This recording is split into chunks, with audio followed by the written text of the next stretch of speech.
I am Grant Bennett. I've been doing hair for about 24 years.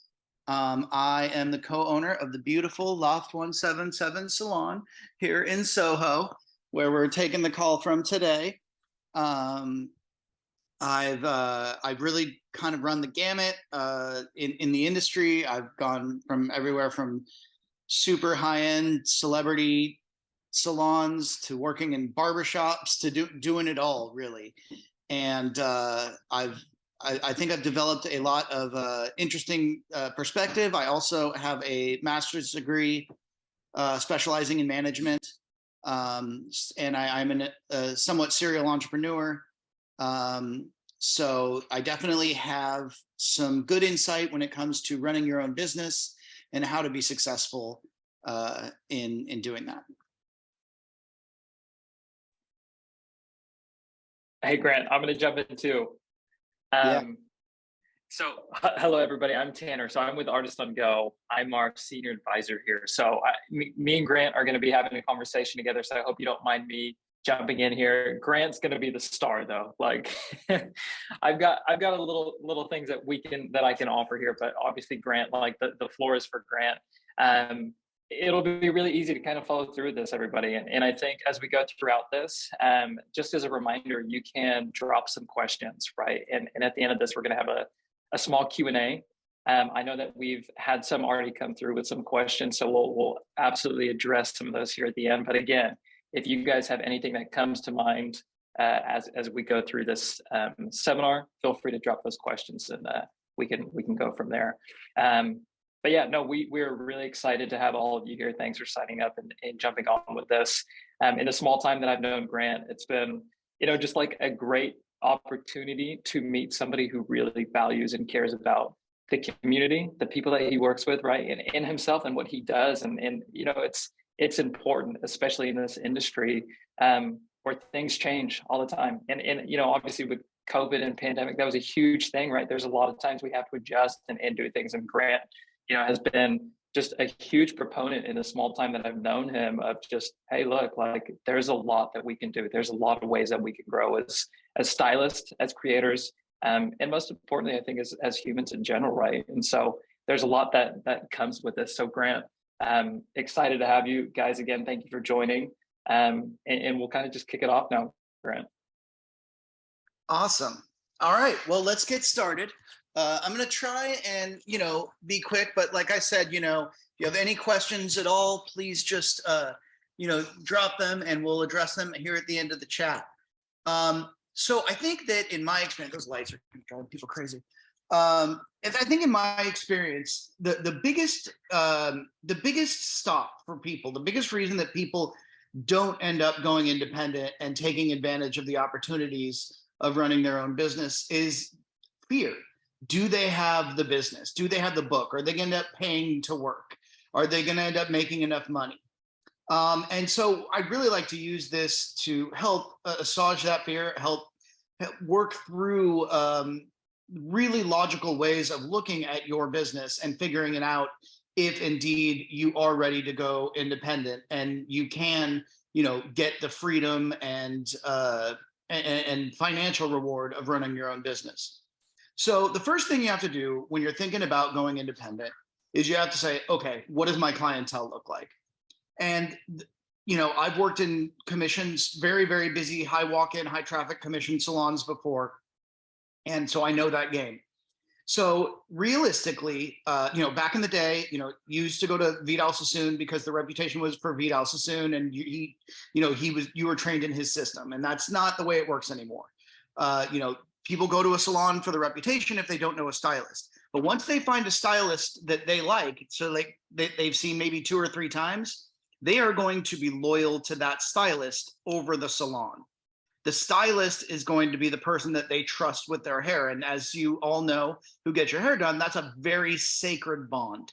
So I always say, if you have somebody twice, that's good. If you have somebody 3 times, that's your client. So as long as you don't make it inconvenient for them, like go from Brooklyn to the Upper East Side or something, or like change your prices drastically, that person is most likely going to follow you where you go because they know they can count on the work that you have done already. So you want to collect the amount of people that you have that you've seen 2 times or more, and just create a list. It's all about, part of running your own business is about organization. So you want to collect all those people. Now, you might not be able to get their phone numbers. You might not be able to get their email addresses or anything like that, because commission salons frown on that. Totally makes sense why. But what you can do is get them to all follow you on Instagram. There's no stopping that. That's just follow me on Instagram. Make sure that everybody that you've seen more than a couple times follows you on Instagram, and keep organized records of everybody that you've seen. And if they leave, then take them off the list, but you want to keep an organized record. Then we want to get into a little bit of financial forecasting. Once you've got that list together, you're going to go in and you're going to say, okay, here's how much I make. Here's how much I make per week on average, or per month on average. And here's what it would be. Here's what I'm making commission. Here's what my paychecks look like. And here's what it would look like if I went rental. So one thing that I really want to do during this is give you a couple examples of what that might look like. So if we can go to the next slide here. So if we're talking about, this is a little tool that I built that I'm happy to share with you guys afterwards. That basically it has some assumptions. It's a financial forecasting tool. So basically I'm saying, let's say that you're at a commission salon and you can look at your paycheck and see, okay, I'm making $3,000 a week in revenue. That's not your paycheck. That's how much, if you're doing 10 $300 highlights, right? $3,000 in revenue. So, and let's say you're doing, that takes you 3 hours. So you're saying there's $100 in hourly revenue. And, let's say you had a 50% commission rate, which is pretty generous. I doubt many commission people in New York City are getting that. So you can see that, and I don't want to waste too much time going through every single cell here, but you can kind of see how things work. You get a lot more tax write-offs, obviously, when you're independent. You write off all the clothes you buy for work. You write off your cell phone. You write off the miles you drive. You write off your subway card, all those things. So here I'm assuming that there's a 20% decrease. So let's say you're a commission stylist, you're averaging $3,000 a month in revenue. And let's say, okay, I'm thinking about, I'm going to go to a rental salon around the corner with Artist on Go. And so let's say I'm just assuming you're going to lose 20% of business. Now, when I went rental most recently, I did not lose 20% business. I lost almost no business. I kept almost 100% of my book. But that was coming from a high volume commission salon. But just to be safe, you're going to lose 20% of your book. Now, if you look over here in the bottom right hand corner, and you look about after the write-offs, after the taxes, all that stuff, and I've plugged in the tax numbers and everything, your take home is significantly more as an independent stylist. So what that means is you can do less people's hair, spend less time in the salon, and actually make more money by being independent and working with a service like Artist on Go, where you're only paying for the hours that you're working rather than sitting around all day waiting for walk-ins. If we go to the next slide, you can see that this only continues to get better the busier you are. If your weekly revenue is more around $6,000, and I've adjusted the tax rates and all that stuff, but all the assumptions here are still the same, you're looking at a significant, $34,000 a year more that's in your pocket that you're not paying to the commission salon. And all that's for is just booking your appointments, which you probably do anyways. And, like towels and stuff like that. You're paying a commission salon a lot of money. So the reality is that as an independent stylist, you can do less people, keep more of the profit for yourself, and have more freedom, more time, or just more money. So, and again, we're happy to send this out to you guys, that you guys can plug in your own numbers after in an email. So just let me know. Let's go to the next slide. All right. So you've decided, all right, I've got the business. I'm going to make more money being independent if I hold on to 80% of my clients. I think I can do that. What do I need to do? So the first thing you want to do is start an LLC. Go to LegalZoom. It's like $250. Doesn't cost very much money, but you got limited liability, and then you can get your insurance and everything under the name of your LLC. It reduces any personal risk that you might face. So start an LLC. I recommend getting a business bank account. Go to Chase, whatever, Bank of America, whatever it is, get a business bank account and have everything go into your business bank account. Then you can pay yourself a salary. As we all know, as hairstylists, it's not a regular salary. It's not like every 2 weeks you get the same amount of money. So if you're going to be independent, it's even, it can be even a little bit more volatile because maybe you don't have like an hourly rate that, protects you, or maybe you just aren't getting, maybe you're going to have bigger walk-in, you're not going to have the walk-ins. Maybe you're going to have to, like drum up your own business. So get a business bank account, pay yourself the same amount every single week so that you can start to realize how much money you make and put some aside for savings. It also helps with taxes. We talk about tax write-offs. You can write off so much more as an independent stylist. I write off all the gas, all the parking, all the 53 cents per mile on my car because I drive into work. There's so many more tax write-offs that you can do as an independent stylist. It drastically increases your take-home kind of net profit. And do you need an accountant? I say absolutely. You should absolutely have an accountant. You should file quarterly so you don't get too overwhelmed with like too big of a tax bill at the end of the year.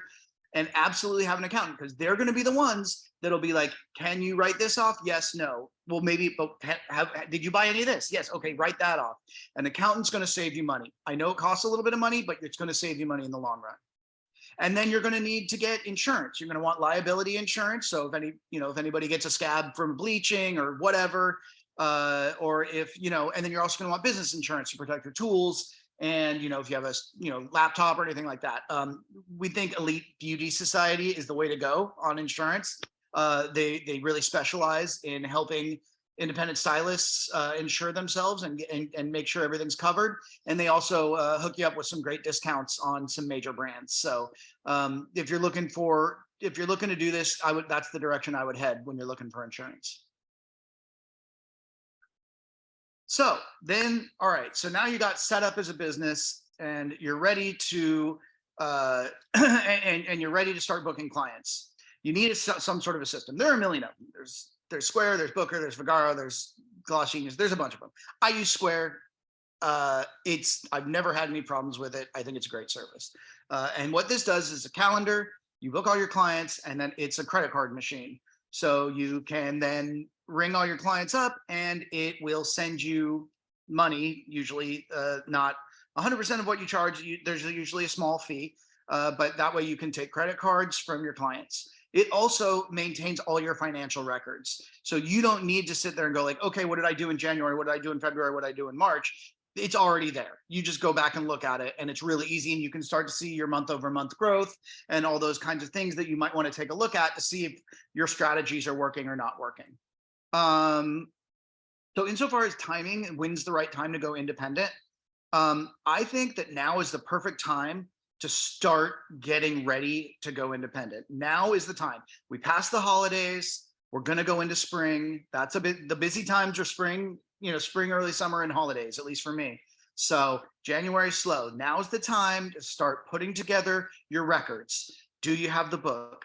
Can I start my business? Blah, blah, blah. Getting all that ready so that you can make your move and then make the move going into a busy time when you're going to have the demand and it's going to feel really good and you're going to see all that money rolling into your account and that every week that's your actual revenue, not just a commission paycheck with the taxes taken out. It's going to feel really good. Days, the only thing I want to say here is that, I know stylists that don't work weekends. If you've got that kind of book, you're very fortunate. I'd say if you're starting out as an independent stylist, always offer a weekend day. I think it's incredibly important to be able to have that for your clients, have that availability to be able to secure your book and make you feel secure as an independent stylist.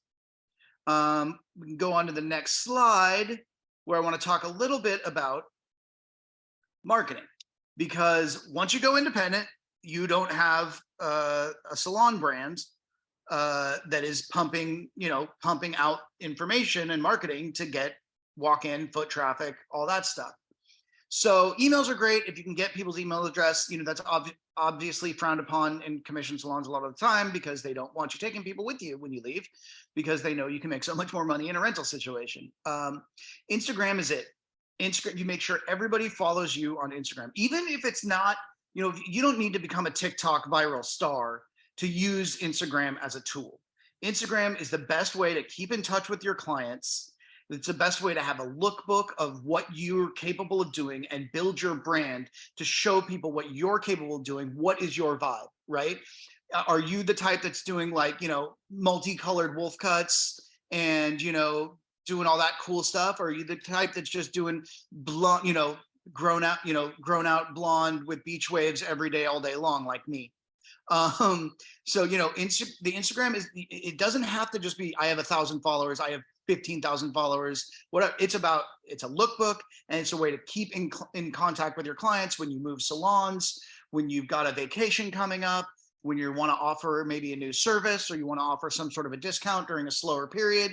Instagram is the best way to communicate with your clients. And it's also a great way to market. You can use it as a tool.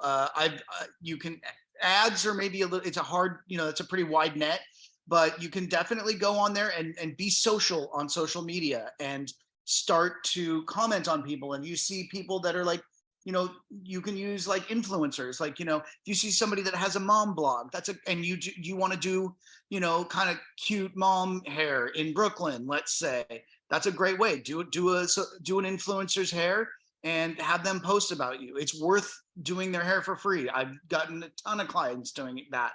Not every influencer pays off, but enough of them do that it's worth it if you've got the time. But IRL, I think that works great. Every time I go out to eat, I leave a business card with if the waitress looks like she might color her hair. With like a 10% discount. Meeting people in real life is incredibly powerful, because you can talk to them, you can address their concerns, you can say, hey, I'm blah blah blah. I really think that, like, I would love to do your hair because I think I could make it so beautiful, blah blah blah, whatever. It really works. It's scary especially if you're introverted, but put yourself out there. It works. Word of mouth is key. I think 80% of my new clients come from client referrals. So get your clients working for you. If you want to offer a reward system, that works, that helps. But mostly, your clients, if your clients trust you with their hair, then they trust you with almost anything. So, get them working for you, get them out there as an army of little micro influencers, telling their yoga teacher, telling their, best friends, roommate, whatever it is. That's huge. Yelp and Google, I think, are a little outdated, to be honest. It's good to have reviews. It's good to set up your Google My Business, but I think that it's not as effective and expensive to do the ads as just IRL, Instagram, word of mouth. Put yourself out there. Put your brand out there. What are you good at? Make sure you find those people and say, I specialize in this. So that's how you're going to become successful with going out and getting new clients. But the most important thing in being an independent stylist is client retention. It is so much less expensive to keep a client than it is to get a new one. Getting a new one is hard and expensive. Keeping a client doesn't have to be. So here's what you want to do. Every single time you see a new person or you do a change, check in 24 hours later. Somebody you've been seeing for 7 years get bangs for the first time, check in 24 hours later. Somebody you just meet for the first time, come in and get highlights, and they're so wowed and they're taking selfies and they're blah, blah, blah. When you're done, doesn't matter. Check in 24 hours later, because you never know that they're 100% happy once they've gotten home. And you never know. And just let them know, you know what? Sometimes you need to make an adjustment. I know we're all sensitive. I know we're all artists. I know we're all proud of our work, but sometimes you need to make an adjustment. It's not about like, I gave a bad haircut or I gave a bad color. It's about maybe the consultation wasn't fully, maybe she just saw it on herself and didn't like it as much as whatever. It is cheaper to make an adjustment, which usually takes about 10 minutes, but even if it takes an hour, it is cheaper to give you that time up and keep that client. You will keep that client if you don't make them feel bad about asking for a slight adjustment to your work. None of us are perfect. I've been doing this 24 years. I still make adjustments all the time, because sometimes somebody wants their bangs a little heavier, or sometimes it just didn't get quite bright enough. It's okay to make adjustments, and that's how you build a clientele that's loyal and will stick around for years. Pre-booking is huge. I don't try to force it on people, but I definitely give them the option. It allows me to know what my books are looking like, and it keeps them on track. So they're not coming back to me after not getting a haircut for 8 months and saying, well, why do you have to cut so much hair off or whatever? It also helps with like keeping, color fresh. I mean, let's face it, haircuts and highlights, they have about a 3 or 4 month expiration date most of the time.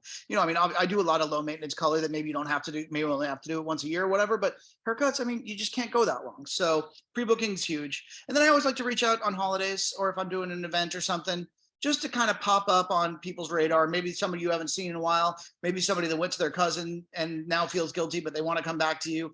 Every time I reach out for one of these things, I end up getting a person or two I haven't seen in a while coming back to me. So that's huge. Just reaching out cold to your client list every once in a while, whether it's on Instagram or if you start getting, once you're independent for a while, you start getting their phone numbers. It's huge. And then a huge part that so many stylists don't do is continuing education. You have to relearn how to do this job every couple of years. I was an amazing hairdresser in 2004. And if I gave you what I did in 2004, you'd be very upset with me today. So you have to continue education. Behind the Chair is a great resource, super cheap. And you've got to keep up with the trends. You've got to learn the new techniques. Don't get trapped in a I already know how to do hair mindset. It will ruin your business. You need to stay on trend. Let's keep going here. How are we doing on time, Tanner? We're doing great, Grant. I was just Good. thinking in my head, like, you could make 2004 the new 2023 for me. All We're right. doing good, thanks. Good. All right, great. So yeah, now I just want to talk a little bit about Artist on Go. So I was an Artist on Go stylist before I opened my salon here in beautiful Soho, New York. And I was able to open my salon here because I was making so much money as an independent stylist, because I was only paying for the hours that I booked. I was given the freedom to spend the time in searching for the right place and finding the right place. And I had the freedom of building my own book and clientele that was loyal to me, that liked what I do and liked the experience that I gave. So it really is the best bang for your buck. As an independent artist, just because you can literally just buy the amount of hours you want to work and work those hours, and then that's it. And I know they're growing, and I know it's something that it served me well when I was working on getting this space open, and during COVID and all that stuff. It was really flexible. It allowed me the amount of freedom that I needed, because let's face it, commission salons sometimes aren't totally conducive to the hairdresser mindset. We are all in this industry because we didn't want to go to class at 9 a.m., I think. So when you've got those product knowledge classes that you've already seen 1,000 times and all that stuff, the rah, I think that having this freedom as an independent stylist really fits the mindset of most stylists who are really entrepreneurs on their own. So I'll turn it over to Tanner now. Come visit us at Loft 177. It's a beautiful space, and we'd love to see you. Right. Great. Thanks. I think this is super informative. In fact, me and my team are sitting here thinking like we might want to change our careers. Maybe go from Artist on Go advisors to hairstylists like you guys. But here's what's so great is, Grant, one thing that I love, I mean, you've touched on some incredible things, and I know everybody in this call, can relate in a lot of ways, but, freedom, there's flexibility. There's also fear in a lot of what's happening, right? And I think what's so great with Artist on Go, and I work with a lot of you guys, a lot of artists every single day on phone calls and meeting. But what's incredible with Artist on Go is we're really working backwards based on the accommodations and the needs that you guys have. You know what I mean? And Grant, you touched on it, like there's going to be adjustments, there's going to be changes. And so with Artist on Go, it's our job to provide you guys with the community, with the space, with the equipment, the tools that you need to be able to function, right? To be able to accomplish these things that you need to. With that flexibility, right? Like Grant, I know you were a huge proponent of renting those hours, right? Doing a salon pass, like a monthly pass, right? There's so many different things that Artist on Go will do to help, accommodate the needs that you guys have, right? Whether it's providing storage, whether it's providing access to the back bar, access to the salon, right? That was another big thing I picked up from you, Grant, is, like, we have to be accommodated in this industry. There's going to be times when, we'll have cancellations, reschedules, things like that. And so to have access to locations, to build the community, to be able to step into a different place, day after day, week after week, that's what we aim to do. But most importantly, Brad, I think you nailed it, is like, at the end of the day, the take home is important here, right? Like, there's a lot of opportunity here that we can capture being independent artists and continue to build that community.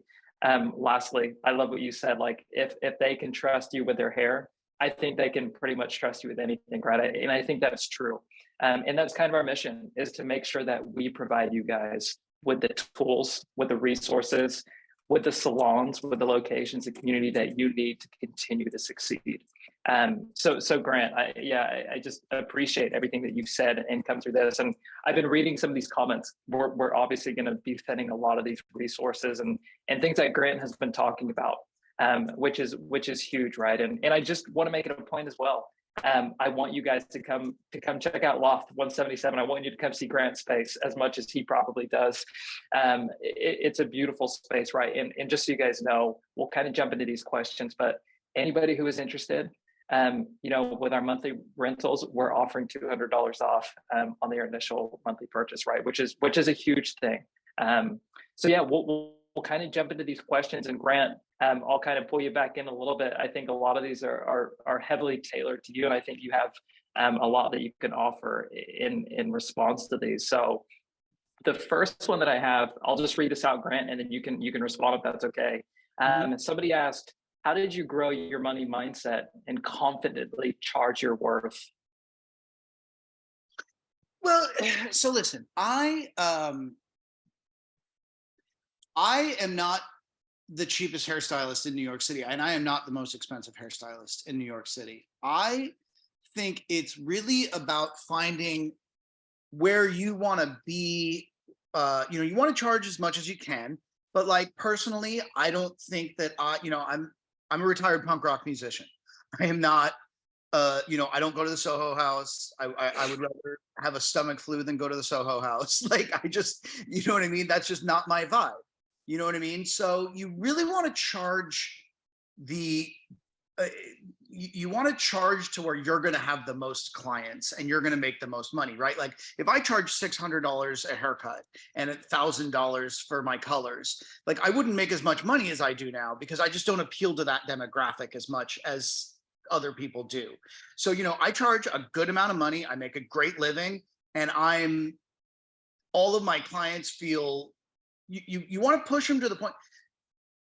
You're always wanting to be in a place where they're complaining a little bit, but not enough to leave. I don't know if that makes sense, but like, you don't want, like, look, if you don't have clients and you've only been doing hair for 2 years out of beauty school, you can't charge $250 a haircut unless, whatever. That's just, I mean, you can, but you're not going to do very well. So I think, you want to find what's the market rate going in New York City, and you want to, establish yourself around that. You want to find a place where your clients are comfortable, but you're not being taken advantage of.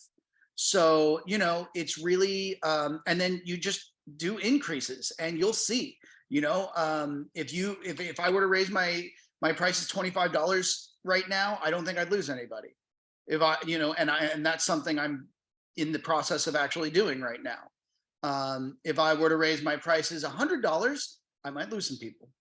And that would be a conscious decision. I'd have to look at the benefits of how many people I think I'd lose. So, look, I think that we all want to be like celebrity hairstylists that charge $1 million, blah, blah, blah. But I think that you can make a great living charging, 100, anywhere from like, anywhere. I mean, I think you can make a great living charging anywhere from 75 to 150 to whatever dollars a haircut, or around that hourly amount. You can make a great living. I'm a little higher, a little closer to the top of that range, but I've been doing it for a very long time. I don't think, but you can obviously, there are a lot of stylists out there that charge $250 hourly, kind of whatever, and they make a lot of money, but they built that business. So I hope that that answers your question. But the thing is that you just need to make sure you're not allowing people to to to take advantage of you. But you'll know when it's time. If you're too busy, I mean, it's supply and demand, right? If you're too busy, raise your prices. Yeah, I think it's pretty straightforward. And Stephanie, I agree. Like it can be discouraging, right? Like especially when you feel that, maybe there's times when clients could be taking advantage of this situation. But Grant, I think that was a great response. So appreciate that.